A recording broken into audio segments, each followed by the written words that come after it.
And we are live. Hello and welcome to episode 43 of Captain's Pick, the FPL podcast. My name's Geoff, and each week I'll be talking fantasy Premier League football. You can find the show on a whole host of podcast services. Just search Captain's Pick. Please leave a review, like, share, and subscribe.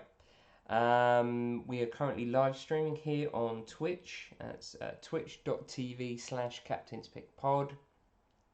And if you can't manage to watch the live stream here, check out the replay on YouTube. Again, just search Captain's Pick, the FPL podcast. So there's all the ways to watch and listen to the podcast. As you can see on the screen, there is the Twitter page for the podcast at Captain's Pick Pod. And all the links to the live stream, podcast, and YouTube replay are all there in the Twitter bio. On today's show, I'll have a little look back at game week 4, which seems like some time ago now. Been in the international break, nearly come out of that. And we'll have a little look at some transfers and captain's pick and a little preview of game week 5. So if we go into the next, there we go on screen, so you can see there game week 4, again pretty meh. 47 points, so not fantastic at all. Average points was 57, so that really did hurt. A game week rank of nearly 5 million, considering it's about 6.5 million people playing the game. So as you can see, I didn't have a great week whatsoever, and I thought I was really going to have a good week, to be honest. Just had another captaincy fail. That's 3 on the trot now. Just hitting the captaincy this week would have just got me over the average and would have seen me do okay. But as it was, not a great week. If I show you on screen now, my overall points after game week 4 on 232, and I had about 600k drop to 950k. So again, that was pretty shocking. Kind of really want to forget. It's always a hard thing when you have a bad game week going to an international break, because that's all you can think about. But I try to look at it in the positive sense that I can have kind of a couple of weeks away from the game, kind of, and not think about it too much, and come back and just look forward to game week 5, which I'll be honest, from the setup of my team, game week 5 is always going to look to be a big game week for me. So fingers crossed that that is actually the case. So as you can see on screen there is my team from game week 4. Matt Ryan scoring 0 points, but that was didn't think there was going to be any points there anyways. Obviously they lost to City 4-0, so that's fine. And finally the Liverpool double defence came in. Trent with an assist and clean sheet, Robbo with a clean sheet, Dina with that last minute assist, fantastic from him. 1 point from Lindstrom away at Chelsea. I'm a Chelsea supporter, so I'm not too devastated about that. And Wan-Bissaka 2 points, wholly disappointing. Brought him in 2 weeks ago, and he's brought in a 0 and a 2 points, a 0.1 drop, and now he's yellow flagged. So he will be leaving the team, and I'll talk a little bit more about that when I talk about transfers. So in the midfield, again, had Salah, got the 6 points, had Sterling, got 6 points, but that was because I had Sterling captaincy, so should have flipped that the other way round. But again, it was captaincy under Sterling was never in doubt. But another captaincy foul, it's not great. Mason Mount 2 points, but that's okay. He's not going to bring a return in every week. He got a return last week, so that's fine from him. He's gone up, I think, 0.2 in price, right? So Good to get some value from him. And then Kane came in without a penalty in the North London derby. Still persevering with him. I still like his next 4 or 5 fixtures. But it's, struggling to keep the enthusiasm for him. Kevin De Bruyne looks great at the moment. That could be an easy swap, just downgrade Kane, upgrade a midfielder to De Bruyne. Tempted to do that, but again, we're talking the transfers. And then Josh King, 2 points, only 1 return in the first 4 games. Maybe me just being a little bit stubborn, but I feel like he's got another good 3 or 4 games to come. So he may get the chop, but he may just get one more chance in the side. So that was the game week 4. I won't go into it too much because it was sort of a couple of weeks ago now. But Southampton 1-1 with United there. Disappointing for Wan-Bissaka. Disappointing from a Chelsea point of view. 2-2. 2-0 up at half time. Tammy Abraham another 2 goals, so he's definitely on my watch list now. Disappointed for Chelsea that Sheffield United came back. 2-2 in that game. Palace 1-0 win against Villa. Leicester 3-1 against Bournemouth. Thought that might be quite high scoring. Leicester attacking options are definitely on my radar. Got a few, again, this is Leicester, dodgy fixtures. I don't know if you'd call them dodgy. Seem to do all right in the bigger games, Leicester. But I think from game week 9 they have a really great run. So I'm looking at potentially downgrading Kane to Vardy if I've still got Kane at that point. As I mentioned, City 4-0, everyone scoring attacking returns, bar Sterling, Guerrero getting a couple, De Bruyne getting 1 and an assist, and Guerrero getting an assist as well. So they were the big point scorers from that match. And it's just disappointing not to get a captaincy hit from that game from Sterling, but he looked good for England during the week, but did sort of play nearly 2 90-minute games, so wonder is there a chance of him being rested. More on the captaincy when we get to it. Newcastle drew 1-1 with Watford. West Ham 2-0 home to Norwich. No Pookie goal, so I didn't get hit this week for not having Pookie. So I'm glad I didn't bring him in last game week. And Allaire looks to be like quite a good option for West Ham up front. Liverpool winning 3-0. Firmino and Mane getting the goals, but Salah getting the assists. Again, it wouldn't have been a great captaincy return if I'd picked Salah, but it would have been more points just to get me up a little bit closer to that average. Nice assist for Trent Alexander-Arnold in that game, and again, finally, the Liverpool clean sheet that I've been waiting for. And then the Sunday games, Everton 3-2 home to Wolves. Again, Dino with that last minute assist, sort of getting me out of jail again. Jimenez getting us on the score sheet for Wolves again. Not sure I'm going to look at Wolves while they're in this Europa League. I think they're going to field some strong sides in that competition, so I'm not sure how the rotation is going to go for them. And then the North London derby, 2-2. Kane getting the penalty, perfect for me. But as soon as Aubameyang scored that goal, that was a massive rank killer for me. And that, I think, put me down about 200,000 places at that point. So, and another goal would have just massively boosted me up the ranks for Kane. He hit the post, so unlucky. Again, that could have probably sent me up about 300,000 places. But there we are, that was game week 4.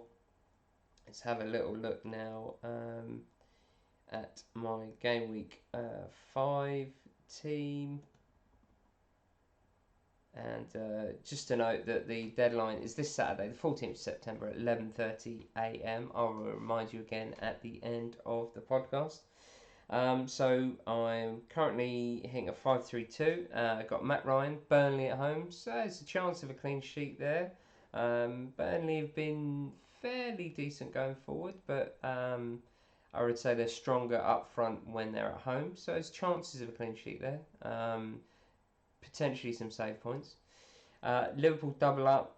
These boys aren't going anywhere for this game. Newcastle at home. Newcastle pretty toothless up front so far this season.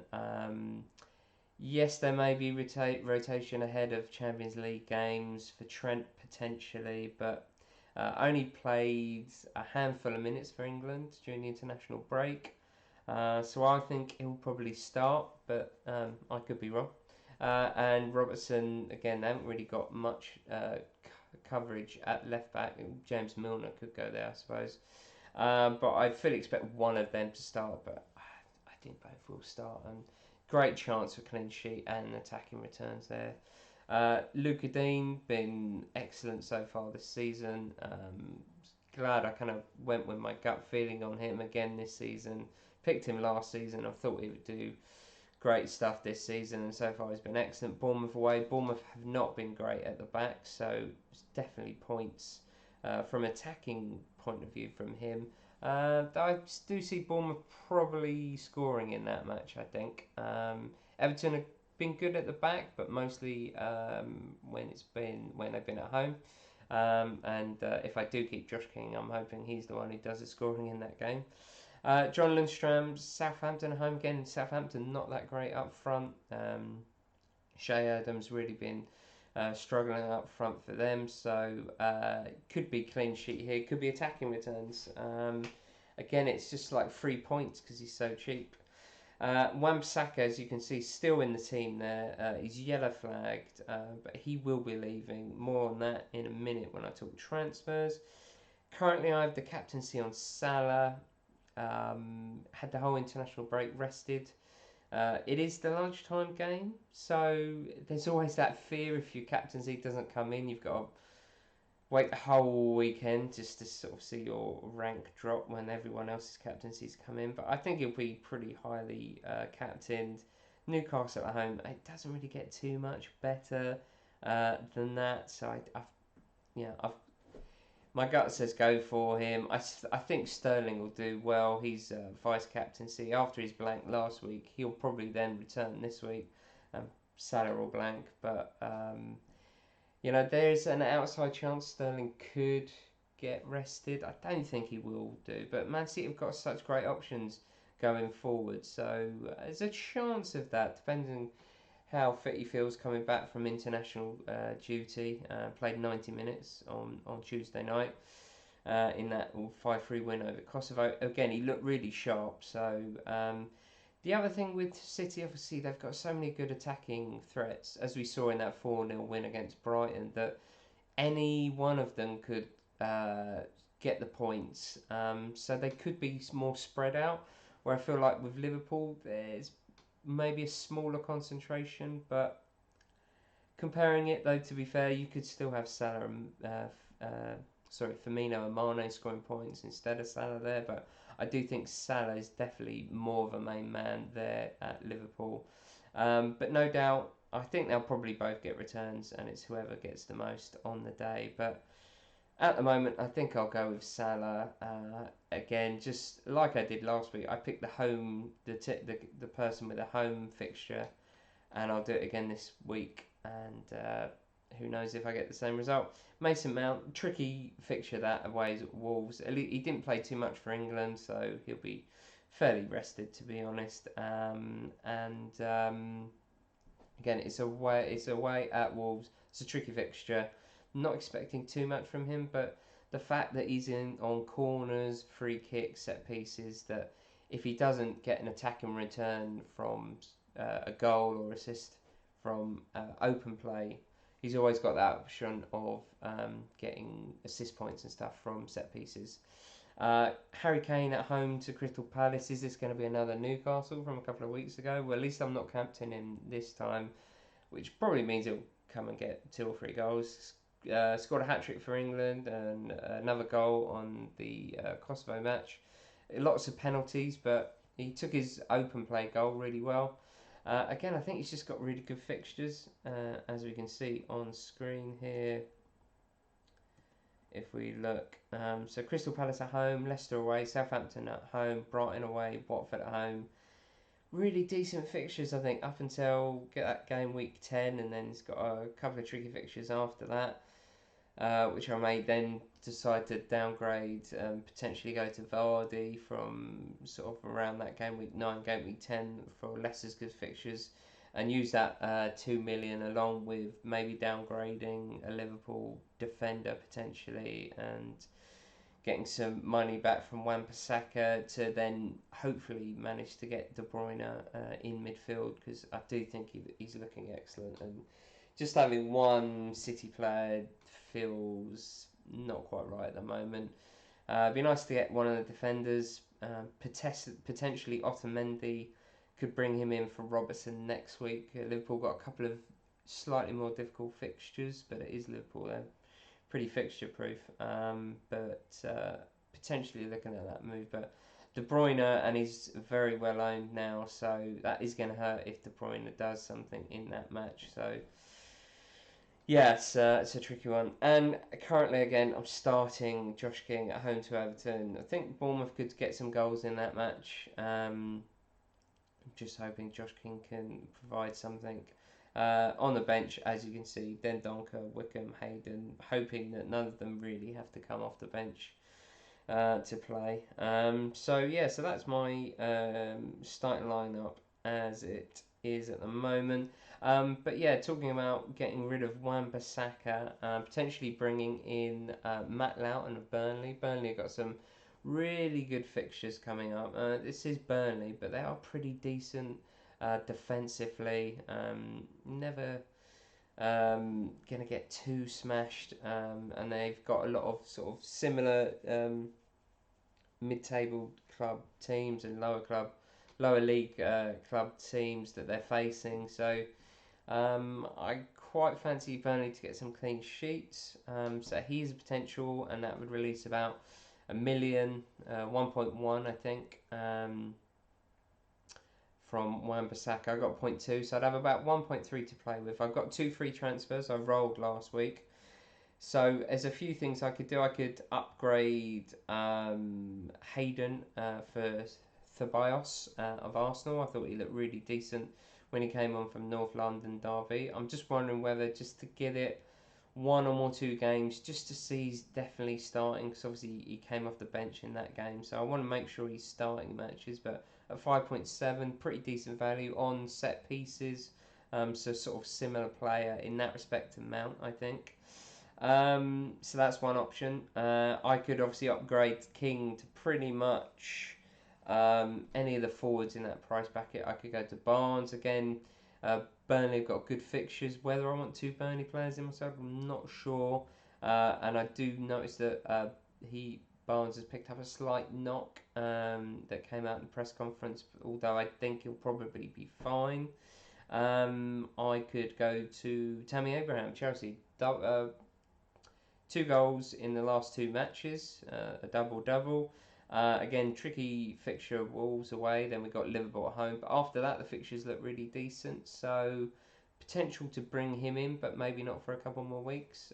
As I mentioned, Allaire at West Ham, some decent fixtures for them. So I think I could just scrape him. Leave me nothing in the bank, I think. But I did notice that Josh King looks like he may fall in price another 0.1 tonight or tomorrow night potentially. So you could go down to 6.3, which really does hurt. And I think it's just my stubbornness really, because this is pretty much still my game week 1 setup, bar Wan-Bissaka and Mount. And so I'll be getting rid of Wan-Bissaka anyway. So, and I just think I need to... Whether it's stubbornness, I don't know, but I want to see how the game week 1 sort of team fares over the first sort of 6, 8, 10 game weeks, with just dotting in a few little transfers here and there. And so I'm kind of stubbornly feel like I want to still give Josh King another few games. I mean, if he blanks again, that'll be just 1 goal in 5 games. It's probably going to have to go after that. So that's why I'm potentially thinking of just making 1 transfer and rolling the other, so it gives me 2 free transfers next week, just in case I then need to get rid of, say, Josh King potentially downgrade Robertson as well. And again, that's just to freshen things up a little bit potentially. But on the whole, I'm pretty satisfied with my team. If Kane were to blank, that would be definitely pretty gutting, and I'd potentially have to make the move to downgrade him and bring in Kevin De Bruyne, especially if De Bruyne does stuff. So that's a potential transfer. But so at the moment, I'm kind of half tempted to leave Wan-Bissaka in. If he wasn't yellow flagged, just to try and get some points out of him. So it's been so disappointing. On reflection, shouldn't have brought him in. Easy to say in hindsight, but my gut was to say that United were dodgy at the back. Even though they kept a clean sheet against Chelsea, I thought they could have easily conceded in that match. But I thought they did look strong against Wolves. I know they conceded right at the last minute there. And I think I played the game, as it were, a little bit too much. Air quotes there for people listening to the podcast. And I knew he was going to hurt my rank if he did well. And I think I just put a little bit too much emphasis on that and forgot that United would have a bar of him. The United is still pretty bad at the back.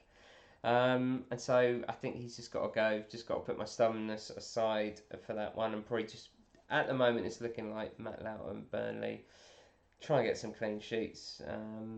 Hoping then that Burnley Brighton game would be a 0-0, which would be quite nice. Just keeping with 5 at the back because I'll start Loughton. That's the other thing. If I make a second transfer and bring in, say, Ceballos, I've got selection headache slightly then of who to actually start. I quite want everyone you see on screen at the moment.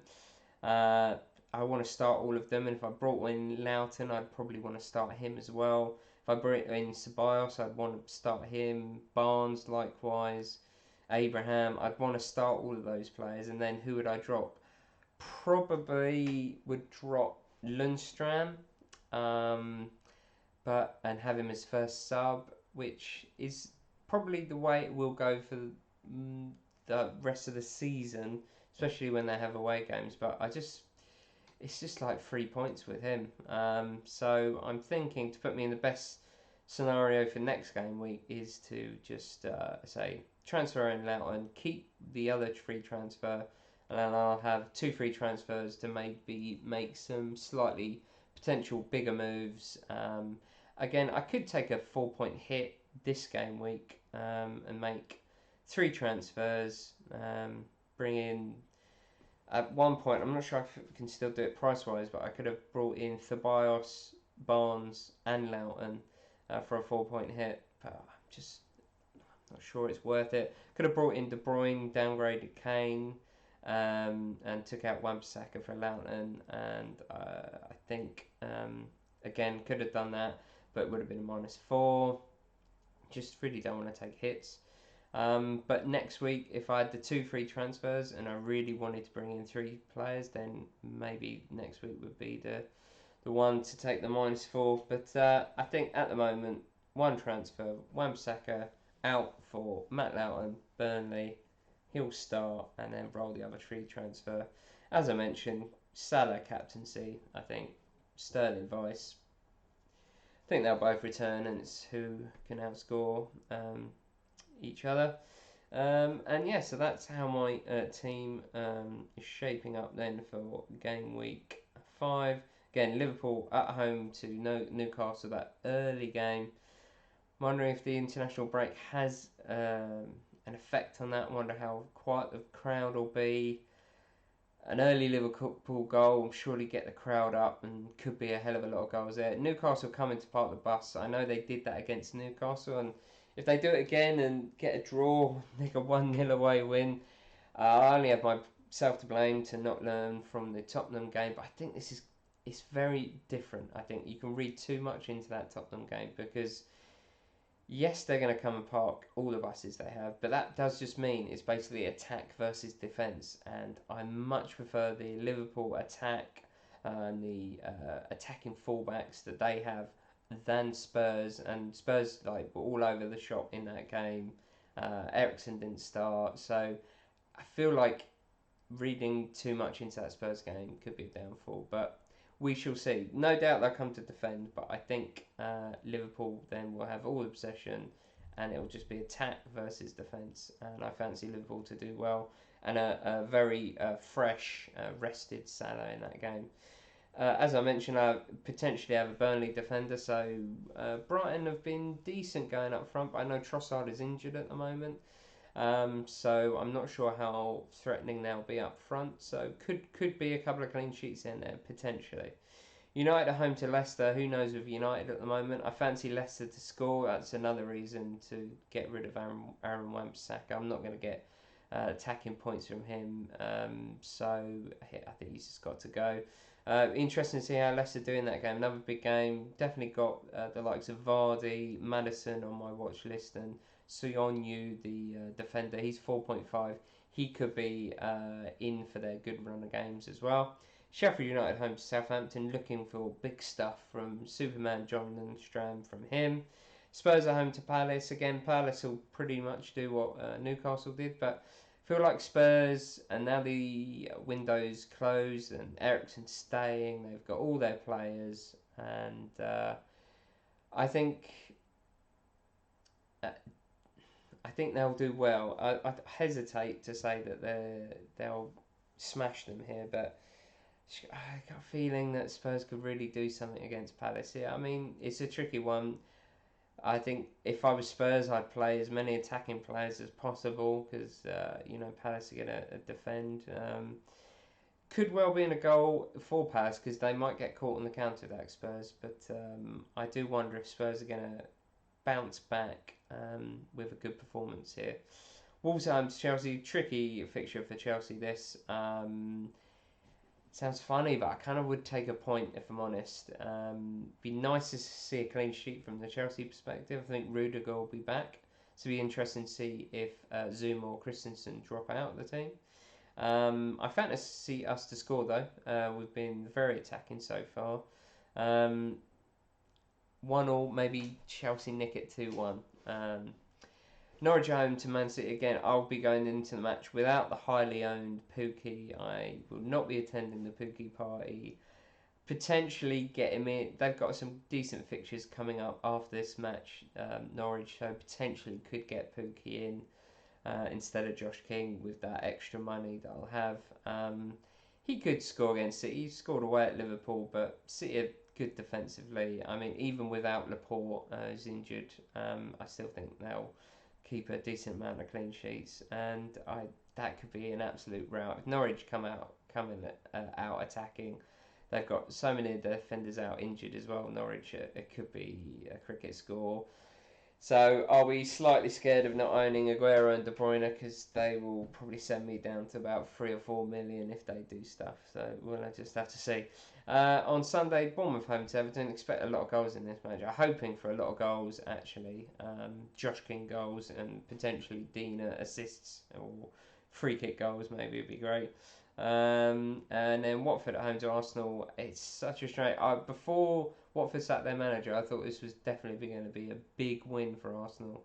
But new manager in, you never know how it's going to work out first game once a new manager comes in. Be keeping my eyes on Ceballos, see if he starts, see how well he does. Half an eye on Aubameyang to potentially replace Kane. For Arsenal, have great fixtures coming up. So definitely a couple on my watch list there. And then the Monday night game, Villa at home to West Ham.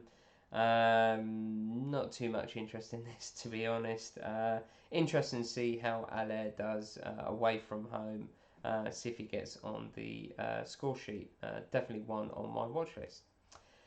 So I think that's where I'm going to wrap up the show. A reminder again that the Game Week 5 deadline is this Saturday, 14th September at 11:30 in the morning. And reminder that feel free to send in any questions or topics you'd like discussed on the show. Just hit me up on @CaptainsPickPod or the podcast email address captainspickpod@gmail.com. And I've been your host. Good luck with Game Week 5. And until next time, it's been my pleasure to tell. I've mucked that up completely. I've been your host. Good luck with game week 5, and until next time, it's been my pleasure to talk with you.